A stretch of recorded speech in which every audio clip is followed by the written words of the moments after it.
মৰমৰ ছাত্ৰ-ছাত্ৰীসকল, এইটো ইউটিউব চেনেললৈ তোমালোকক আজি পুনৰবাৰ স্বাগতম।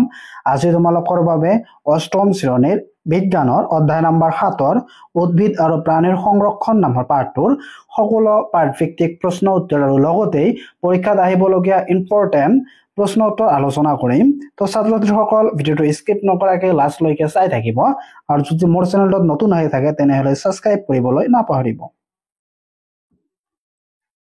এক্সাৰসাইজ বা অনুশীলনীত 1 নম্বৰত দিয়া আছে খালি ঠাই পূৰ কৰা। ক দিয়া আছে প্ৰাণীসমূহক সিহঁতৰ প্ৰাকৃতিক আৱাসস্থলীত সংৰক্ষণ কৰি ৰখা ঠাইকে দেশ বুলি কোৱা হয়। কি বুলি কোৱা হয়? জীৱমণ্ডলৰ সংৰক্ষিত অঞ্চল। কি? জীৱমণ্ডল সংৰক্ষিত অঞ্চল। খালি ঠাইত হ'ব জীৱমণ্ডল সংৰক্ষিত অঞ্চল। তাৰপিছত খ দিয়া আছে এটা নিৰ্দিষ্ট অঞ্চলত পোৱা প্ৰজাতিক দেশ বুলি কোৱা হয়, থলুৱা প্ৰজাতি বুলি কোৱা হয়। খালি ঠাইত কি হ'ব? থলুৱা প্ৰজাতি। তাৰপিছত গ নম্বৰতে দিয়া আছে দেশৰ পৰিৱৰ্তনৰ বাবেই পৰিভ্ৰমী চৰাইবোৰে বহু দূৰ দূৰণি ঠাইলৈ উৰি যায়। ইয়াত খালি ঠাইত কি হ'ব? জলবায়ু। জলবায়ুৰ পৰিৱৰ্তনৰ বাবে পৰিভ্ৰমী চৰাইবোৰে বহু দূৰ দূৰণিৰ ঠাইলৈ উৰি যায়। জলবায়ু পৰিৱৰ্তনৰ বাবে একমাত্ৰ। তাৰপিছত 2 নম্বৰ দিয়া আছে এটাৰ পৰা আনটো পৃথক কৰা। ইয়াৰ ক দিয়া আছে বন্যপ্ৰাণী অভয়াৰণ্য আৰু জীৱমণ্ডল সংৰক্ষিত অঞ্চল। ইয়াৰ উত্তৰ হ'ব কি?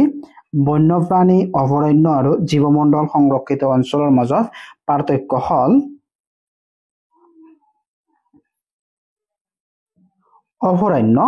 অভয়াৰণ্য হ'ল প্ৰাণীসমূহ আৰু সিহঁতৰ আৱাসস্থলীৰ কোনো ধৰণৰ ক্ষতি সাধন নকৰাকৈ সুৰক্ষা প্ৰদান কৰা অঞ্চল। ইয়াত প্ৰাণী বধ কৰা নিষিদ্ধ। আনহাতে জীৱমণ্ডল সংৰক্ষিত অঞ্চল হ'ল বন্যপ্ৰাণী, উদ্ভিদ আৰু প্ৰাণী জাত সম্পদসমূহৰ লগতে সেইবোৰ অঞ্চলত বাস কৰা জনজাতিসকলৰ পৰম্পৰাগত জীৱনশৈলী সংৰক্ষণ কৰিবলৈ সুৰক্ষা কৰা ভূ অঞ্চল।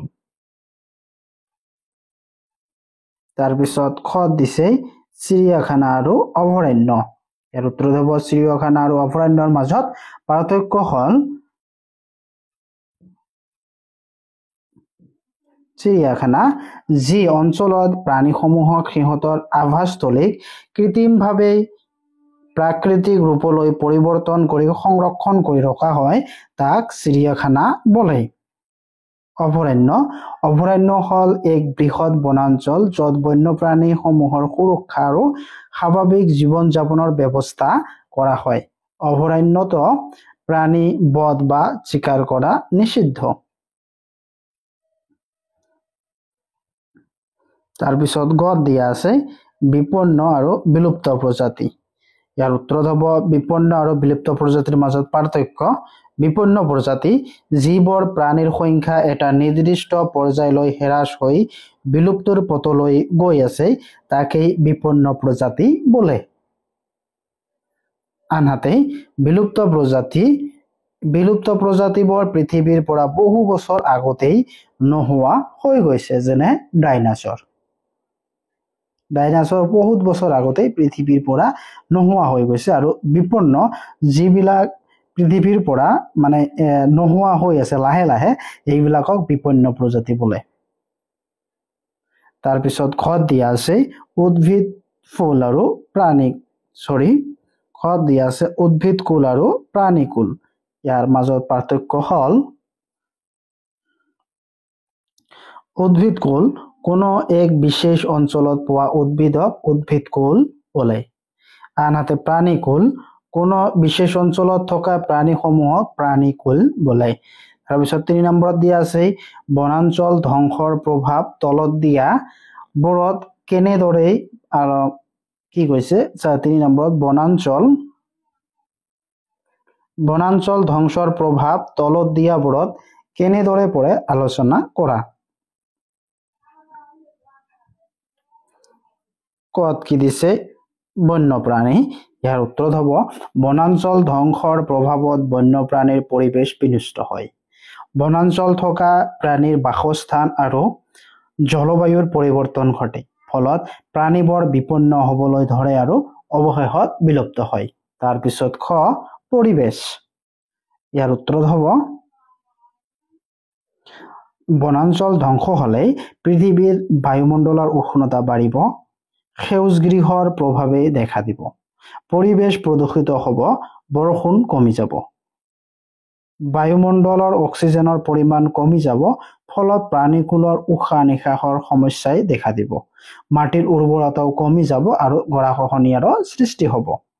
তাৰপিছত গাঁও বা গ্ৰাম্য অঞ্চল। ইয়াৰ উত্তৰত হ'ব বনাঞ্চল ধ্বংস হ'লে গাঁও অঞ্চলত বৰষুণৰ পৰিমাণ কমি যাব, মাটিৰ উৰ্বৰতা কমি যাব, ফলত খেতি বাতি কৰিবলৈ অসুবিধা হ'ব, গাঁওবাসীয়ে অৰ্থনৈতিক সমস্যাত ভুগিব লাগিব, প্ৰাকৃতিক দুৰ্যোগ বানপানী আদিয়ে গৰাখহনীয়া সৃষ্টি কৰিব। তাৰপিছত খ নগৰ অৰ্থাৎ নগৰীয়া অঞ্চল। ইয়াৰ উত্তৰত হ'ব নগৰ অঞ্চলত গাড়ী মটৰ বেছিকৈ চলে বাবেই বনাঞ্চল ধ্বংস হ'লে তাত কাৰ্বন ডাই অক্সাইডৰ পৰিমাণ বৃদ্ধি পাব, ফলত মানুহৰ উশাহ নিশাহ লোৱাত কষ্ট হ'ব। বনাঞ্চল ধ্বংস হ'লে প্ৰদূষণৰ মাত্ৰা বাঢ়িব আৰু গৰমৰ মাত্ৰাও বাঢ়িব। তাৰপিছত উঙত দিছে পৃথিৱী।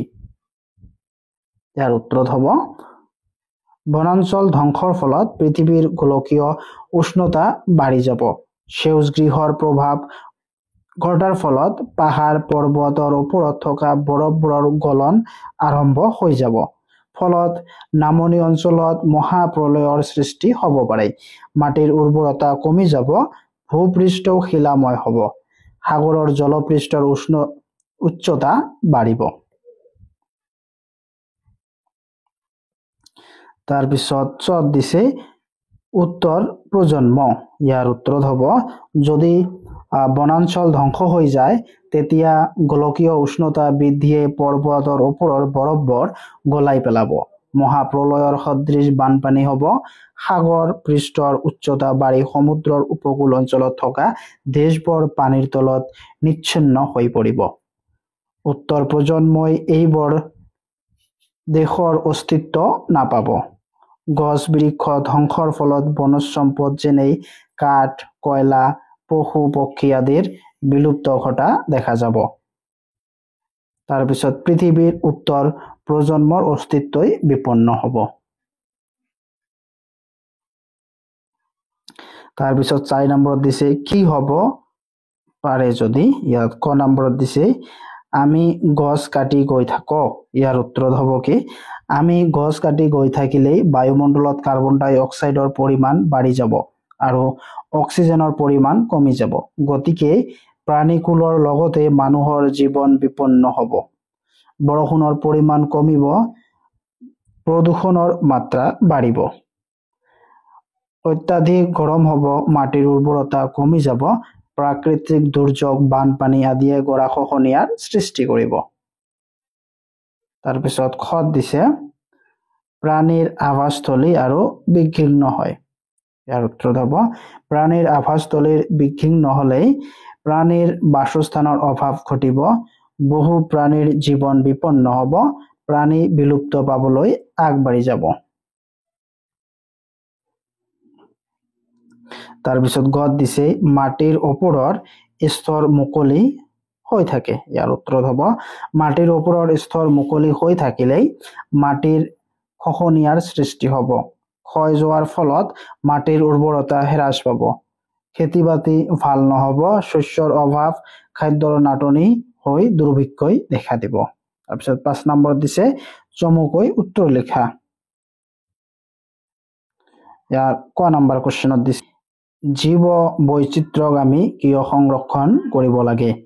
ইয়াৰ উত্তৰত হ'ব জীৱ বৈচিত্ৰ্যক আমি সংৰক্ষণ নকৰিলেই জীৱকুলৰ মাজত থকা সম্পৰ্ক বিঘ্নিত হ'ব, খাদ্য শৃংখল আৰু খাদ্যৰ পিৰামিডৰ বিশৃংখল ঘটিব, ফলত তাৰ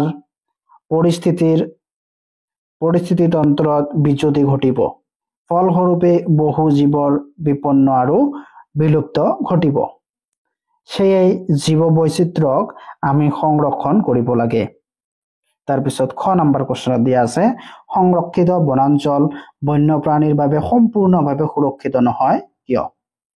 ইয়াৰ উত্তৰত হ'ব সংৰক্ষিত বনাঞ্চল বন্যপ্ৰাণীৰ বাবে সম্পূৰ্ণভাৱে সুৰক্ষিত নহয়, কাৰণ তাত থকা চোৰাং চিকাৰীয়ে আৰু তাৰ ওচৰে পাছৰে থকা বাসিন্দাবোৰেই বন্যপ্ৰাণীৰ হত্যাৰ সুবিধা ল'ব পাৰে। তাৰপিছত গ নম্বৰ কোৱেশ্যনত দিয়া আছে কিছুমান জনজাতি বনাঞ্চলৰ ওপৰত নিৰ্ভৰশীল কেনেকৈ? ইয়াৰ উত্তৰ হ'ব কিছুমান জনজাতি বনাঞ্চলৰ ওপৰত নিৰ্ভৰশীল কাৰণ তেওঁলোকে বনাঞ্চলতে থাকে। পূৰ্বপুৰুষৰ পৰা বনাঞ্চলত থাকি বনাঞ্চলৰ পৰা তেওঁলোকে তেওঁলোকৰ জীৱিকাৰ বাবে প্ৰয়োজনীয় দ্ৰব্যবোৰ সংগ্ৰহ কৰে। খাদ্য, খেৰ খৰি, ঘৰ দুৱাৰৰ বাবে কাঠ আদি বনাঞ্চলৰ পৰা বিনা খৰচতে আনি জীৱন নিৰ্বাহ কৰে।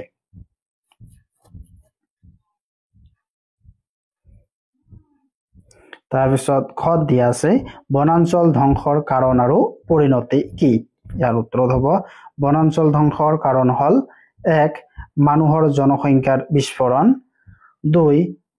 নিত্য ব্যৱহাৰ সামগ্ৰীৰ প্ৰয়োজন পূৰণ, তাৰপিছত 3. খেতি পথাৰৰ প্ৰয়োজন বেছি শস্যৰ উৎপাদন, আৰু ইয়াৰ পৰিণতিত বানপানী, খৰাং, উষ্ণতা বৃদ্ধি, অক্সিজেনৰ অভাৱ আদিৰ দ্বাৰা প্ৰদূষণ ঘটিব। তাৰপিছত অংগ কি দিছে ৰেড ডেটা বুক কি? ইয়াৰ উত্তৰত হ'ব ৰেড ডেটা বুক হ'ল এখন কিতাপ য'ত সকলো বিপন্ন আৰু বিলুপ্ত ঘটা প্ৰাণী আৰু উদ্ভিদৰ নাম লিপিবদ্ধ কৰা হয়। তাৰপিছত 6 নম্বৰ কোৱেশ্যনত দিয়া আছে পৰিভ্ৰমণ বুলিলে কি বুজা? ইয়াৰ উত্তৰত হ'ব পৰিভ্ৰমণ মানে এঠাইৰ প্ৰাণী আন এঠাইলৈ বছৰৰ কোনো সময়ত বিশেষ উদ্দেশ্য সাধনৰ বাবে বা জলবায়ু পৰিৱৰ্তনৰ বাবে গমন কৰাকে বুজায়। তাৰপিছত 6 নম্বৰত দিয়া আছে কাৰখানাৰ নিতৌ বৰ্ধিত চাহিদা পূৰাবলৈ আৰু আৱাসিক অঞ্চল বৃদ্ধিৰ বাবে অবিৰতভাৱে গছ কটা হৈছে। ইয়াৰ বাবে গছ কটাটো উচিত নে আলোচনা কৰা আৰু এটি চমুটকা প্ৰস্তুত কৰা। ইয়াৰ উত্তৰত হ'ব কাৰখানাৰ নিতৌ বৰ্ধিত চাহিদা পূৰাবলৈ আৰু আৱাসিক অঞ্চল বৃদ্ধিৰ বাবে অবিৰতভাৱে গছ কটা হৈছে। ইয়াৰ বাবে গছ কটাটো উচিত নহয়। গছ কটাটো কোনো পধ্যেই উচিত হ'ব নোৱাৰে। কাৰখানাৰ নিতৌ বৰ্ধিত চাহিদা পূৰাবলৈ গছ কটাৰ ফলত তাৰ জীৱ বিচিত্ৰতাৰ পৰিস্থিতিৰ তন্ত্ৰত বিজুতি ঘটাৰ উপৰিও অঞ্চলটোত প্ৰদূষণৰ মাত্ৰা বাঢ়িব। প্ৰদূষণৰ ফলত বৰষুণৰ মাত্ৰা কমি যাব, গোলকীয় উষ্ণতা বৃদ্ধি পাব, ভূমিস্খলন হোৱাৰ সম্ভাৱনা থাকিব, মাটিৰ উৰ্বৰতা কমি যাব আৰু প্ৰাকৃতিক দুৰ্যোগ বানপানী আদি গৰাখহনীয়া সৃষ্টি কৰিব। তাৰপিছত 7 নম্বৰ কোৱেশ্যনত দিয়া আছে নিজৰ অঞ্চলৰ সেউজ 7 নম্বৰত দিয়া আছে নিজৰ অঞ্চলৰ সেউজ সম্পদক প্ৰতিপালন কৰাৰ বাবে তোমালোকে কেনেধৰণৰ বৰঙণি আগবঢ়োৱা? তোমালোকে গ্ৰহণ কৰা কাৰ্যৰ এখন তালিকা প্ৰস্তুত কৰা। ইয়াৰ উত্তৰত হ'ব নিজৰ অঞ্চলৰ সেউজ সম্পদক প্ৰতিপালন কৰাৰ বাবে তলত দিয়া বৰঙণিসমূহ আগবঢ়াব পাৰি। যেনে ক তাত থকা গছ-গছনি কটাটো নিষিদ্ধ কৰা। তাৰপিছত খ নতুনকৈ গছ ৰোৱা, গ গছবোৰক উপযুক্ত পানী আৰু পোষক দ্ৰব্য যোগান ধৰা, ঘ কোনো ধৰণৰ গছ বেছি ভাল হয় তাক নিৰীক্ষণ কৰি সেইমতে বৃক্ষৰোপণ কৰা। তাৰপিছত 8 নম্বৰত দিয়া আছে বনাঞ্চল ধ্বংসই কেনেদৰে বৰষুণৰ পৰিমাণ হ্ৰাস কৰে বুজাই লিখা। ইয়াৰ উত্তৰত হ'ব বনাঞ্চল ধ্বংসই কেনেদৰে বৰষুণ হ্ৰাস কৰে? বনাঞ্চল ধ্বংস হ'লে সেই অঞ্চলত কাৰ্বন ডাই অক্সাইডৰ পৰিমাণ বাঢ়ি গৈ তাৰ উষ্ণতা বাঢ়ি যায়। ভূজল গছৰ শিপাৰ দ্বাৰা নি তাক বাষ্পমোচন প্ৰক্ৰিয়াৰে বায়ুমণ্ডলত এৰি দিয়ে। এই বাষ্প বা জলীয় ভাপেই সেই অঞ্চলত মেঘৰ সৃষ্টি কৰে আৰু মেঘৰ পৰা বৰষুণ পৰে। যেতিয়া বনাঞ্চল ধ্বংস হয় এই বাষ্পমোচন প্ৰক্ৰিয়া বন্ধ হয় আৰু গছৰ মেঘৰ সৃষ্টি নহয়। ফলত মেঘৰ সৃষ্টি নহয়, গতিকে বৰষুণৰ মাত্ৰা কমি যায়। তাৰপিছত 9 নম্বৰত দিয়া আছে তোমাৰ অঞ্চলত থকা ৰাষ্ট্ৰীয় উদ্যানবোৰৰ বিচাৰি উলিওৱা আৰু ভাৰতৰ মেপত সেইবোৰ বাছি উলিওৱা আৰু সিহঁতক অৱস্থান দেখুওৱা।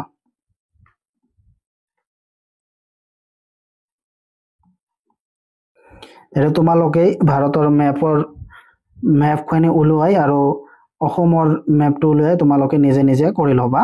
তাৰপিছত 10 নম্বৰত দিয়া আছে কাগজ কিয় বচাব লাগে। কাগজ বচোৱাৰ বিভিন্ন উপায়ৰ তালিকা এখন প্ৰস্তুত কৰা।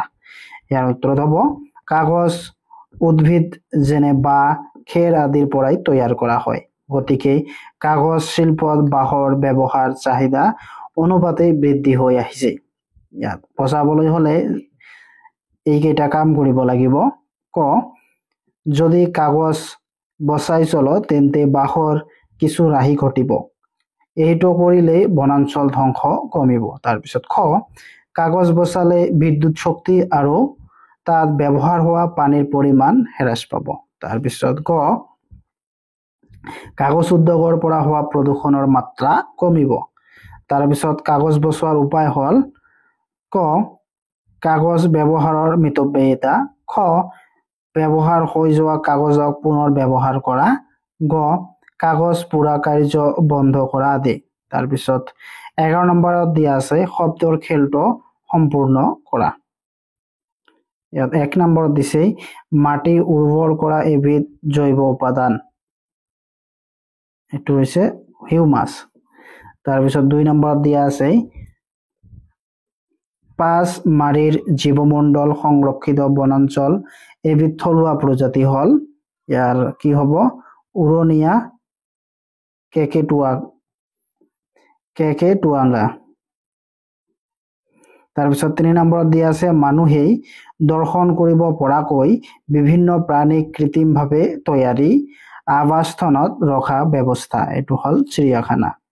তাৰপিছত 4 নম্বৰত দিয়া আছে জীৱ বৈচিত্ৰ্য ধ্বংস হোৱাৰ এটা কাৰণ হ'ল চিকাৰী। তাৰপিছত 5 নম্বৰত দিয়া আছে অসমৰ এখন ৰাষ্ট্ৰীয় উদ্যান, এইটো হ'ব কাজিৰঙা।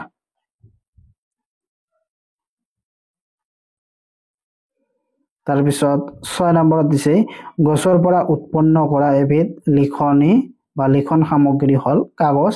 তাৰপিছত 7 এক প্ৰকাৰ বনাঞ্চল সম্পদ সেউজ।